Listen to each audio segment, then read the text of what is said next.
Priatelia, ešte info do deba pre jazdcov, ktorí sa nedávno len registrovali, lebo zavetrili sme tu nejaké nové autá.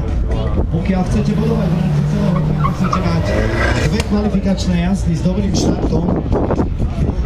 Takže priatelia, tí, čo nemáte odjazdené dve jazdy kvalifikačné, treba tak učiniť.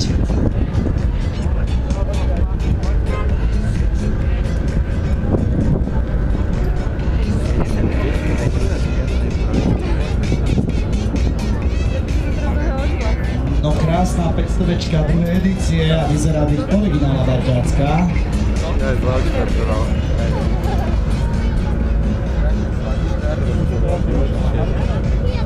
Nepovedal ten kamarát, keď nedal mu ty rady. Nedal dole ručku. Tam už je dobré. A uvidíme však, čo spraví v cieli. Píše na lepšie to bolo. Na väčšie. 16 sa je vyhrala 500-ka.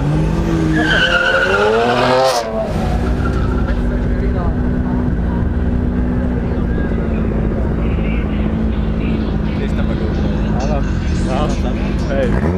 Myslím, že v Trenčíne sme riešili, čo sa nachádza na tom Bauráčiku vpredu.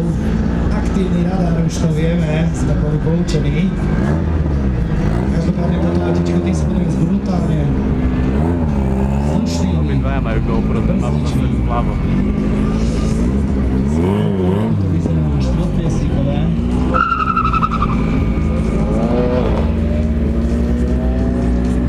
Ale to je na ten zaťažček, to vidí to tam, jak to zdále, jak raketa.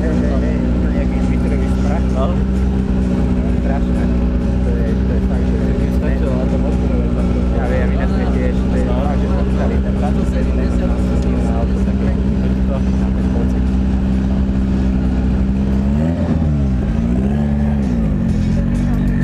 Áno, ale veľmi tesné. To bolo veľmi tesné.